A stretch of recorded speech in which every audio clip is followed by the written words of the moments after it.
अखण्डमण्डलाकारं व्याप्तं येन चराचरं तत्पदं दर्शितं येन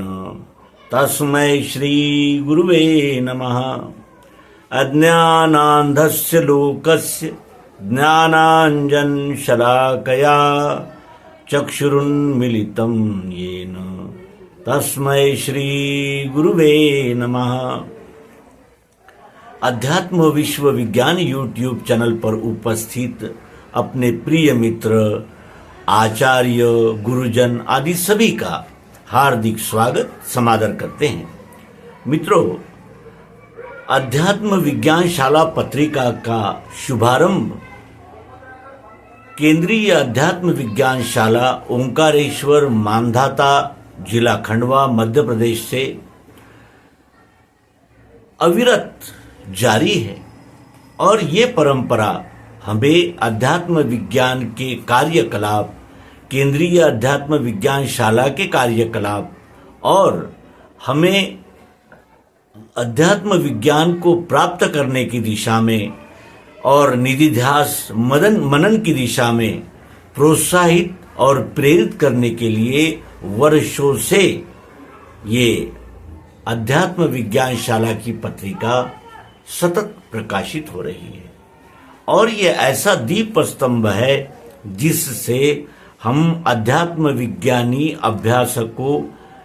को अत्यंत महत्वपूर्ण ऐसी सहायता मिल रही है और इस सहायता, प्रेरणा और मार्गदर्शन से ही हम अध्यात्म विज्ञान को आत्मसात कर पा रहे हैं। अध्यात्म विज्ञान शाला पत्रिका का ये त्रैमासिक अंक जो हमें प्राप्त हुआ है उसका परिचय हम अपने मित्रों से करा देना चाहते हैं। इस अध्यात्म विज्ञान की पत्रिका का जो महत्वपूर्ण भाग है वो इसमें आने वाले विविध विद्वान विभूतियों के आलेख हैं और ये ऐसा गहना है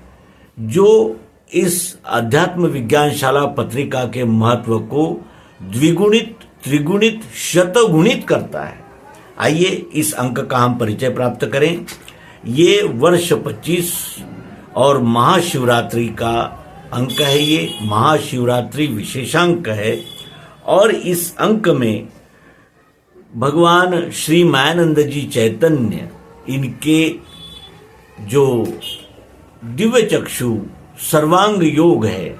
और जो अध्यात्म विज्ञान है जिसे भगवान श्री कृष्ण जी ने श्रीमद् भगवद गीता के 11वें अध्याय में उल्लेखित अर्जुन को दिए थे, जिससे उसने विश्वरूप परमात्मा का यथार्थ प्रत्यक्ष प्रायोगिक दर्शन किया था, उससे समन्वित ये अध्यात्म विज्ञान पत्रिका है। इस अंक में सर्वप्रथम संपादकीय निवेदन प्रस्तुत किया गया है। इस संपादकीय निवेदन में केंद्रीय अध्यात्म विज्ञान शाला पत्रिका का महत्व क्या है और पत्र पत्रिकाओं के द्वारा कोई सिद्धांत कैसे जन जन तक जाता है, इसका विशद वर्णन इस अंक के संपादक श्री के.एस. नामदेव इन्होंने किया है और साथ ही ये जागृति दी है कि इस प्रकार की पत्र पत्रिकाओं का प्रचार प्रसार अधिकाधिक होना ये सनातन सिद्धांत को जन जन तक पहुंचाने में कितना सहायक है, इसका इन्होंने यहाँ विशद वर्णन किया है और हमें प्रेरित प्रोत्साहित किया है कि हम अध्यात्म विज्ञान शाला पत्रिका से जुड़ें और अधिक से अधिक लाभान्वित हो। उसके अनंतर इसमें विज्ञान गर्जना पत्रिका अक्टूबर 1959 का संपादकीय प्रस्तुत किया है, जो अत्यंत महत्वपूर्ण है, संक्षेप में है और अत्यंत सारगर्भित है। इसमें विज्ञान गर्जना पत्रिका अक्टूबर 1959 के अंक के संपादक ने कहा है कि गुण दोषानुसार सतत परिवर्तन होना ये प्रकृति का स्थायी स्वभाव है और युग परिवर्तन के लिए ही विशेष रूप से अवतार कार्य करते हैं। ब्रह्मा विष्णु महेश इनका उत्पत्ति स्थिति लय का कार्य अखंड चल रहा है और वो अबाधित चलता रहेगा, क्योंकि वो स्वयंभू है। और दिव्य चक्षुवान की भी पहचान इस संक्षिप्त लेख में संपादक महोदय कराते हैं कि दिव्य चक्षुवान सदा त्रिकाल अवस्था में भी सर्वथा वर्तमान रहता है और अपने लिए ये अनिवार्य होता है कि निर्दोषम ही समम ब्रह्म तस्माद ब्रह्मणि ते स्थिता। यह गीता वाक्य प्रमाण है कि जगत कार्य संग दोष से लिप्त रहता है और यस्याम जागृति भूतानि सा निशा पश्यतो मुने। ये गीता के दूसरे अध्याय का 69वां श्लोक यह गीता वाक्य भी इस विधान का प्रमाण है, ऐसा वो उद्घोषित करते हैं। और पराभक्ति को, अगर संसिद्धि को, परम स्थिति को, परम साध्य जो है हमारा, वो अपने आत्म रूप को प्राप्त करने का, उस आत्यंतिक स्थिति के लिए जो मार्गक्रमण करना है, उसका मार्गदर्शन भगवान ने जो आदेश दे रखा है उसके अनुसार होता है। वो है निर्माण मोहा जित संग दोषा अध्यात्म नित्या विनिवृत्त कामः द्वंद्वैर विमुक्तः सुख दुख संगेर गच्छन्त्य मूढ़ा पदम व्ययम तत्। ये गीता के 15वें अध्याय के 5वें श्लोक में भगवान श्री कृष्ण जी ने अर्जुन को उपदेश किया है कि निर्माण अर्थात अहंकृत इस भाव का त्याग कर, निर्मोह अर्थात कर्म फल दृष्टि का त्याग कर, जागतिक संग दोष से रहित होकर, ज्ञान विज्ञान में निरंतर रत रहकर, व्यष्टि रूप संग, वासनाएं, प्रारब्ध कर्म आदि से निवृत्त होकर और सांसारिक सुख दुखों से विमुक्त होकर मोह रहित दिव्य चक्षुवान पुरुष उस आत्यंतिक अव्यय पद को प्राप्त करता है। इस प्रकार का यहाँ इस संपादकीय में उल्लेख किया गया है, जो हमें निर्देशित करता है कि निर्माण, निर्मोह और जागतिक संग दोष से रहित होकर, ज्ञान विज्ञान में निरंतर रत रहकर, व्यष्टि रूप संग, वासनाएं, प्रारब्ध कर्म आदि से निवृत्त होकर और सांसारिक सुख दुखों से विमुक्त होकर ही दिव्य चक्षुवान पुरुष उस आत्यंतिक पद को प्राप्त करता है। इस प्रकार का मार्गदर्शन करने वाला विज्ञान गर्जना पत्रिका से संपादकीय। उसके अनंतर शुभेच्छा रूप केंद्रीय अध्यात्म विज्ञान शाला के वर्तमान संचालक स्वामी श्री उमाशंकर जी चैतन्य, इनकी शुभेच्छाएं इसमें प्रस्तुत की गई है। इस शुभेच्छा के संक्षिप्त आलेख में वे कहते हैं कि आज ये सतयुग का उषक काल है और कलियुग का प्राधान्य है। रूढ़ियों से जकड़े हुए और अधर्म को धर्म मानने वाले आपस में लड़ झगड़ कर मिटेंगे ही, इसमें कोई संदेह नहीं है। मनुष्यकृत जाति, पंथ, संप्रदाय, कल्पित देवी देवता और अधर्म को सारे जगत से मिटाना ही होगा, तभी सनातन विश्व धर्म की पूर्णतः स्थापना होगी। इस प्रकार उन्होंने वर्तमान और भविष्यत काल में सतयुग का उषक काल लाने के लिए मार्गदर्शन प्रस्तुत किया है। और इस प्रकार इस संक्षिप्त आलेख में अंतिम सिद्धांत के रूप में उन्होंने निवेदन किया है कि यदि दिव्य चक्षु अनुभव नहीं प्राप्त हुआ तो 4 महावाक्य जो वेदों में आए हैं उनका रहस्य भी हमारे पल्ले नहीं पड़ सकता। उसके अनंतर भगवान श्री मायानंद जी चैतन्य, इनके संस्मरण श्री गोविंद लक्ष्मण देसाई इन्होंने प्रस्तुत किया है। और ये इन्हें संक्षिप्त ऐसा अनुभव जिसमें सहज सरल रीति से कर्तृत्व का अभिमान साधकों से कैसे निकल जाता है, ये एक संस्मरण के द्वारा उन्होंने प्रस्तुत किया है। साथ ही इसके अनंतर श्री पू संत पुंडलिक हरि संत, जिन्हें हम सर्वांगानंद जी चैतन्य इस नाम से जानते हैं, जो अध्यात्म विज्ञान शाला ओंकारेश्वर के तृतीय संचालक रहे हैं। और इन्होंने दिव्य दृष्टि के जो हम अवलंबन करने वाले हैं, जो दिव्य दृष्टि को जन जन तक ले जाने वाले हैं और दिव्य दृष्टि द्वारा विश्वरूप परमात्मा को यथार्थ जानने वाले हैं, उनके लिए मार्गदर्शन प्रस्तुत किया है, जिसमें वे कहते हैं कि सर्वप्रथम अपने परिवार, अपने समाज, अपने यानी संपर्क है, उनमें ही दिव्य चक्षु का बोध देना आरंभ करना चाहिए, देना चाहिए। ऐसा न हो कि घर में ही अंधेरा हो और हम बाहर रोशनी करने के लिए निकल पड़े। दूसरा, उन्होंने मार्गदर्शन किया है कि दिव्य दृष्टि को जानने और दिव्य दृष्टि का जन जन तक प्रचार प्रसार करने में संलग्न होने वाले लोगों ने सांप्रदायिकता और गुटबाजी का आधार नहीं लेना चाहिए और दिव्य चक्षुवानों को जो उपदेश करना है, वो उपदेश सरल और सहज भाषा में, सहज रीति से करना चाहिए, ये वे कहते हैं। तीसरी उन्होंने बात कही है कि उपदेशक और प्रचारक व्यक्तियों ने ऐसा सतत प्रयत्न करना चाहिए कि उनका भाषण सर्वसाधारण जन समाज के लिए अत्यंत सरलता से, सुलभता से देना आना चाहिए और उसे क्लिष्ट करने की प्रवृत्ति का यानी त्याग करना चाहिए, वो सरल रीति से आनी चाहिए। भगवान ने अपने ग्रंथों में ज्ञान चक्षुवान संत विभूतियों के वाङ्मय का जो उपयोग किया है, उस उपयोग को हमने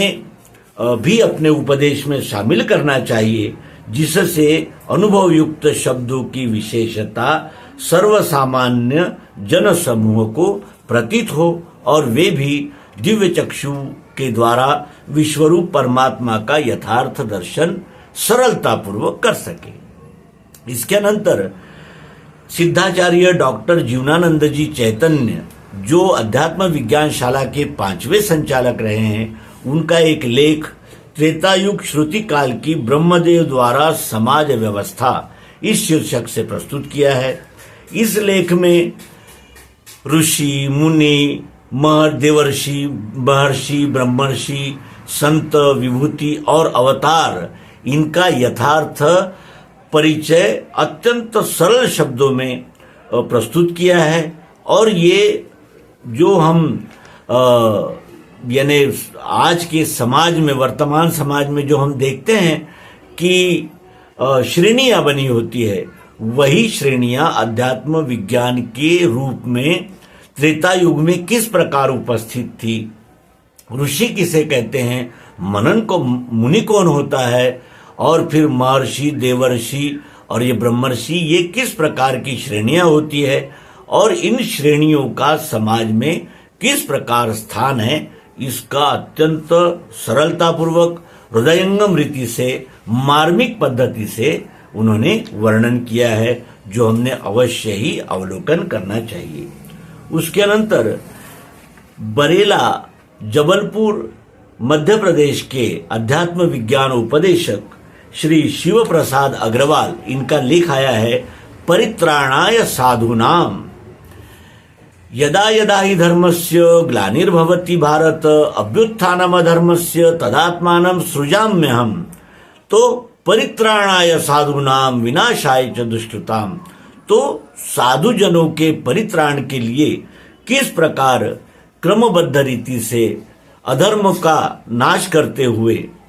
धर्म पथ पर अग्रसर होना चाहिए, इसका उपदेश उन्होंने यहाँ इस आलेख में प्रस्तुत किया है। उसके अनंतर चातुर्वर्ण धर्म में ब्राह्मण वर्ण किस प्रकार आचरण रखता है और श्रीमद् भगवद गीता तथा भगवान श्री मायानंद जी चैतन्य, इन्होंने वर्ण धर्म और वर्णाश्रम में ब्राह्मण वर्ण का किस प्रकार कार्य होता है, किस प्रकार उसे आत्म संयम, दम, शम, दम, तप, शौच, आर्जव इन गुणों को किस प्रकार साध्य करना चाहिए और इन गुणों का उपयोग इस समाज को उन्नत दिशा में ले जाने के लिए ब्राह्मण वर्ण किस प्रकार करता है, इसका अत्यंत मनोहारी और जिसे कहा जाएगा कि स्पष्ट रीति से दिग्दर्शन किया गया है, जो हमने अवश्य ही अवलोकन करने योग्य है। इसके अनंतर पत्रिका प्रकाशन में जो सहयोगी सदस्य है उनका परिचय प्रस्तुत किया गया है, जिसमें श्रीमती कलावती रमेश सिंह, श्रीमती भारती महेश तिवारी, श्रीमती सरोज चंद्रशेखर चतुर्वेदी, श्री फूल कुंवर कौरव, श्री सोमाभाई पटेल, श्री भागवत अग्रवाल, श्री मलकियत कुमार जी, श्रीमती रेणुका वर्मा, श्री अंशुल वर्मा और श्री शिव प्रसाद अग्रवाल और श्री सत्येंद्र कुशवाहा, इनका नाम निर्देशन किया गया है, जो इस पत्रिका के प्रकाशन में सहयोगी सदस्य बने। इसके अनंतर प्रेम व्यवहार और दिव्य चक्षु योग, ये श्री संजय सिंह राजपूत भिलाई, इनका आलेख यहाँ प्रस्तुत किया गया है। इस आलेख में अराजकता, मारकाट, अत्याचार, अशांति, लूट और हिंसा, इस अमानवीय दृश्य को निराकरण करने के लिए अध्यात्म विज्ञान की कितनी आवश्यकता है, जिससे विश्व में शांति, सद्भाव, भाईचारा और मानवीय मूल्यों का विकास होगा, इसका दिग्दर्शन अत्यंत सरल रीति से किया गया है। इसके अनंतर श्री कृष्ण की दृष्टि में ज्ञानी के लक्षण, तो श्री कृष्ण भगवान ने श्रीमद् भगवद गीता में जो ज्ञानी के लक्षण वर्णन किया है, उसके विषय में सरल रीति से अहिंसा, क्षमा, आर्जव, आचार्योपासना, शौच, स्थैर्य, अनहंकार इत्यादि विषय में श्री नंदकिशोर जी शर्मा, उज्जैन मध्य प्रदेश के इस अध्यात्म विज्ञान विभूति का एक आलेख यहाँ प्रस्तुत किया गया है। उसके अनंतर श्रीमती कुसुम नरेश त्रिवेदी, जो अहमदाबाद की अध्यात्म विज्ञानी हैं, उनका ओम का तात्विक स्वरूप क्या है, इस विषय में एक स्फुट लेख यहाँ प्रस्तुत किया गया है। अस्तित्व सिद्ध वस्तु का निजानंद अस्तित्व में स्फुरण रूप जो भाव, ये इस प्रकार का इस शीर्षक का एक आलेख श्री अवधेशानंद जी द्वारा प्रस्तुत किया गया है। उसके अनंतर योग वशिष्ठ रहस्य, ये अध्यात्म विज्ञान शाला के योग वशिष्ठ रहस्य, इस आलेख में श्री प्रभाकर गोविंद मुड़की जी, जो अध्यात्म विज्ञान के महान यानी प्रचारक हुए हैं, विभूति हुए हैं, उनका आलेख प्रस्तुत किया गया है। इसमें योग वशिष्ठ में भगवान श्री कृष्ण जी को वशिष्ठ जी ने किए हुए मार्गदर्शन का ऊहापोह किया गया है और विज्ञानशाला में विद्यार्थी जनों को योग वशिष्ठ ग्रंथ के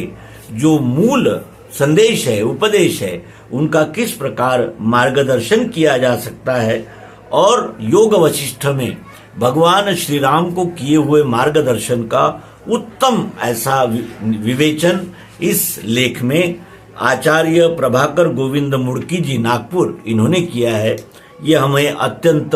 मौलिक और उपयुक्त ऐसा आलेख है। श्री कृष्ण का संदेश, ये छिदामीलाल पटेल, जो मंझौली जबलपुर के निवासी अध्यात्म विज्ञान उपदेशक है, उनका लेख भी इसमें हमें उपलब्ध होता है। उसके अनंतर त्रैमासिक अध्यात्म विज्ञान प्रचार प्रसार वृत्त प्रस्तुत किया गया है और इसमें ये प्रस्तुति नर्मदा सिंह बागरी जी की है, जिसमें उन्होंने वर्ष 2024-25 के अध्यात्म विज्ञान प्रचार का यानी समालोचन किया है। उसके अनंतर प्राचीनतम विज्ञानशाला उपकेंद्र भिलाखेड़ी का अल्प परिचय श्री राजेंद्र सिंह सोलंकी, इन्होंने प्रस्तुत किया है। उसके अनंतर अध्यात्म विज्ञानशाला का अभ्यासक्रम क्या है और किस प्रकार क्रमशः इस अध्यात्म विज्ञान के अभ्यासक्रम को हम आत्मसात करते हैं, इस विषय में एक आलेख यहाँ प्रस्तुत किया गया है, जिससे हमें अध्यात्म विज्ञान के सूक्ष्म अध्ययन का प्रारूप क्या है, उसे कैसे प्राप्त किया जाता है, इस विषय में मार्गदर्शन किया गया है। उसके अनंतर स्वर्गीय श्री राधेश्याम जी विश्वकर्मा, जो हमारे परम मित्र रहे हैं और छत्तीसगढ़ में अध्यात्म विज्ञान के प्रचार में जिनका बहुत बड़ा योगदान है, ऐसे स्वर्गीय श्री राधेश्याम विश्वकर्मा रायपुर छत्तीसगढ़ के का परिचय यहाँ प्रस्तुत किया गया है, जो अब इस यानी शरीर देहावसान हो गया है जिनका, और जिनका कार्य सदैव हमें प्रोत्साहन देता रहेगा, उनका परिचय यहाँ प्रस्तुत किया गया है। उसके अनंतर केंद्रीय अध्यात्म विज्ञान शाला ओंकारेश्वर के संरक्षक सदस्य सूची को प्रस्तुत किया गया है, और इस प्रकार ये जो अध्यात्म विज्ञान शाला का त्रैमासिक अंक, महाशिवरात्रि अंक हमें प्राप्त हुआ है, और इस अध्यात्म विज्ञान शाला पत्रिका के सभी हम सहयोगी बनेंगे और सभी इस अध्यात्म विज्ञान शाला पत्रिका को पढ़ते हुए और अध्यात्म विज्ञान शाला के मार्गदर्शन में अध्यात्म विज्ञान को जन जन तक पहुंचाते हुए सतयुग के उषक काल के इस सद्गुरु कार्य में सहयोगी बनेंगे। इसी शुभेच्छा शुभकामनाओं के साथ इस अल्प अंक को विराम देते हैं। नर्मदे हर सद्गुरु भगवान की जय, विश्वरूप परमात्मा की जय। ओम शांति शांति शांति।